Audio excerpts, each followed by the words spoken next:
तो हमारे साथ हैं श्री आलोक रंजन जी, जो एक स्टेट में सबसे हाईएस्ट पद होता है आईएएस ऑफिसर का, तो चीफ सेक्रेटरी सर रहे हैं। तो सर, सबसे पहले तो you have been an alumni of IIM and you have also been an IAS officer.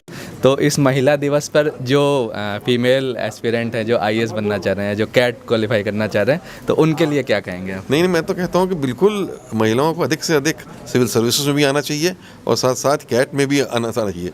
बल्कि अभी भी कई आईएम्स में ये बात सामने आई है कि पहले जो महिलाएं जितनी आती थी उससे कहीं अधिक गर्ल स्टूडेंट्स जो हैं वो सेलेक्ट होकर कैट में जा रही हैं। और आईएम कोझिकोड ने तो बल्कि दिखाया है कि मोर देन 50% जो हैं वो लड़कियां उनके बैच में हैं। तो ये उपलब्धि हर साल बढ़ती जा रही है और सिविल सर्विस में भी बहुत उल्लेखनीय काम किया है महिलाओं ने। खासतौर से अभी इस कोविड-19 में इसको हैंडल करने के लिए कई स्टेट्स की हेल्थ सेक्रेटरीज महिलाएं रही हैं, कई डिस्ट्रिक्ट्स की डिस्ट्रिक्ट मजिस्ट्रेट के रूप में महिलाएं रही हैं। अभी उत्तराखंड में जो ट्रेजेडी हुई वहाँ भी डिस्ट्रिक्ट मजिस्ट्रेट महिला थी, तो उन्होंने बहुत अच्छा काम किया है।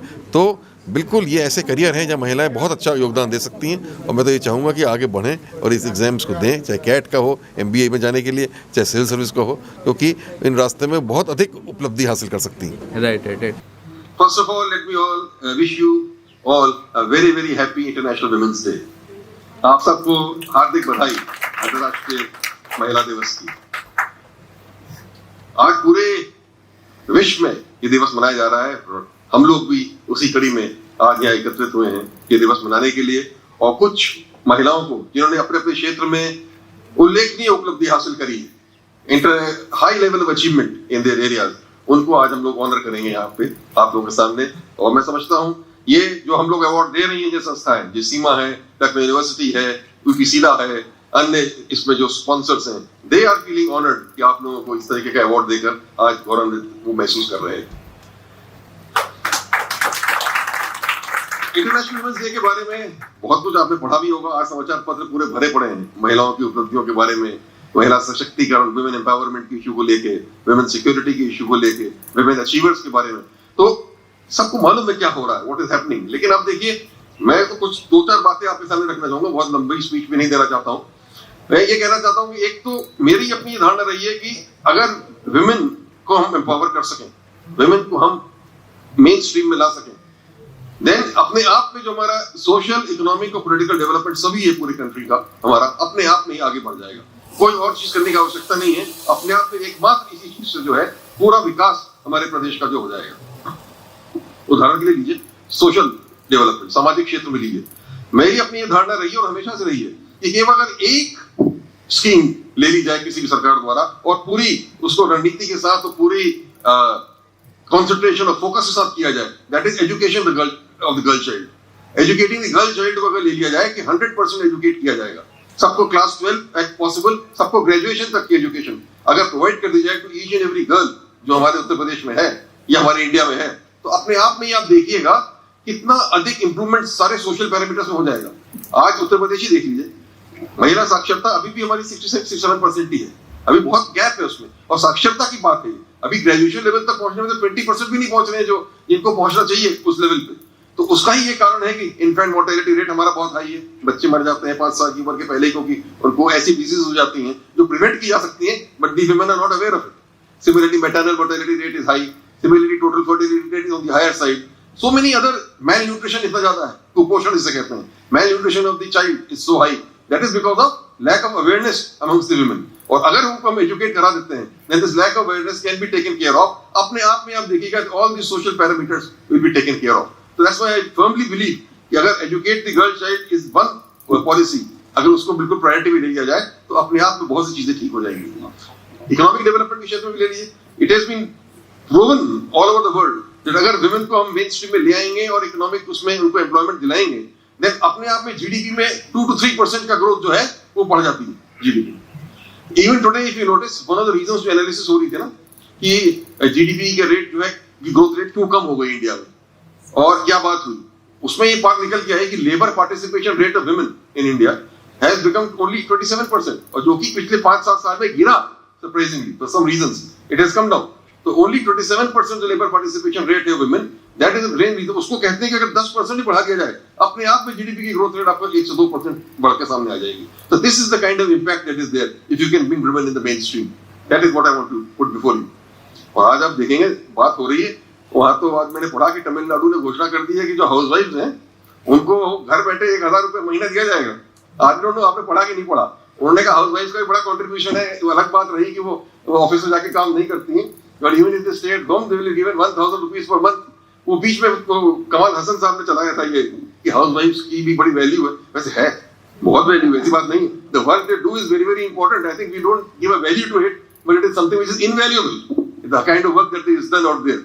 लेकिन it is a strange thing, आप लोग इसमें जो इकोनॉमिक्स जानते होंगे कि जो नेशनल इनकम कैलकुलेट होती है उसमें ये जो चीज है हाउस वाइफ का कंट्रीब्यूशन का कहीं कोई योगदान नहीं है। It is not taken into account at all in any way in calculation of national income of the country. तो देयरफॉर ये बात चलिए एक तरीके अच्छा पहल है। और पॉलिटिकली अगर आप देखिए, आज अभी सुना होगा आपने पश्चिम बंगाल के चुनाव में बीजेपी ने घोषणा करी है कि 33% reservation for women they will provide in all the parliament and assemblies and all. तो उधर असम में कांग्रेस ने घोषणा कर दी है we will provide 50% reservation.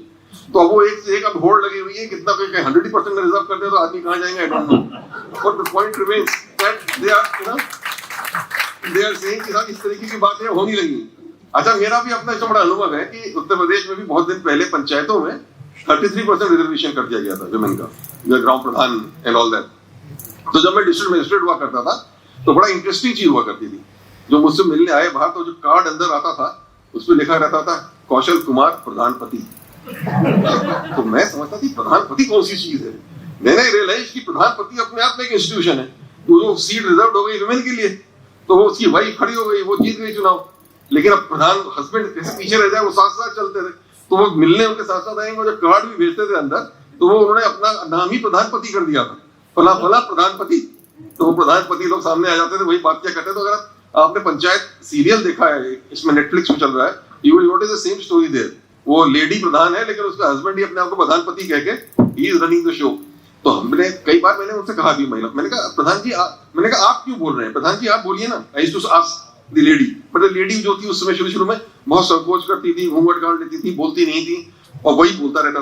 But इसका फर्क कितना पड़ा, with in 5 years I notice the big change. 5 years के बाद मैंने नोटिस किया कि वो लेडीज बोलने लगी, गांव की समस्याओं के बारे में बात करने लगी, जागृत हो गई, अवेयरनेस उनके अंदर आ गई। अब नो लॉन्गर प्रधानपति कॉन्सेप्ट अब ज्यादा है, अभी भी है, पर उतना ज्यादा नहीं। अब वुमेन जो जीत रही है, इलेक्शन जीत के आ रही है, they are vocal about what they want. तो एक तरीके से ये चेंज आया। तो ये चेंज आता है, अगर हम वुमेन को एम्पावर करेंगे तो अपने आप में ये चेंज जो है वो निकल के सामने आएगा। ये बात मुझे कहने की है, इसको देखने की बात है। That is what we should aim for on this occasion, international women's day.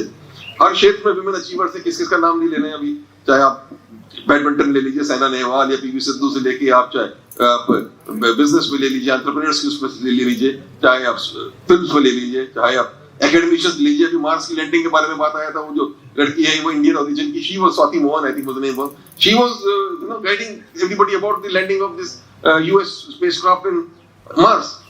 Even बड़ी उसकी बात है लखनऊ यूनिवर्सिटी के लिए, आई थिंक सुमेश्वर जी, बड़ी उसकी बात है कि doctor Ritu Kardayal, who was the person who was the chief incharge coordinator और हमारी जो मंगलयान मिशन एंड जो मून वाला मिशन था, she is a student of Lucknow university, MSc physics from Lucknow university, Ritu Kardayal, and she achieved that level where she was in charge of the ISRO space mission.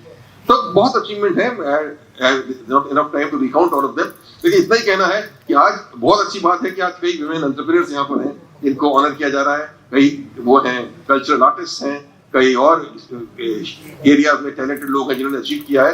I am very happy that you are here and feel proud कि आपको हम आज award कर सकेंगे। I only hope कि ये एक तरीके का इंस्पिरेशन होगा, not only for you to go even further ahead, but for others to follow in your footsteps, other women to come forward, so that एक बड़ा भारी चेंज हमारी सोसाइटी में, हमारे समाज में, हमारी इकोनॉमी में, हमारी पॉलिटिक्स में पूरी तरीके से सामने आ जाएगा।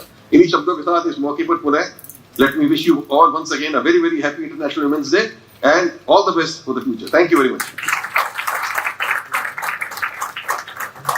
सो सर, काफ़ी सारी चीज़ें करी गई हैं महिला सशक्तिकरण को लेकर, या आज हम लोग काफ़ी सारी चीज़ों के बारे में बात करते हैं, बट कहीं ना कहीं अभी भी काफ़ी कुछ किया जाना बाकी है।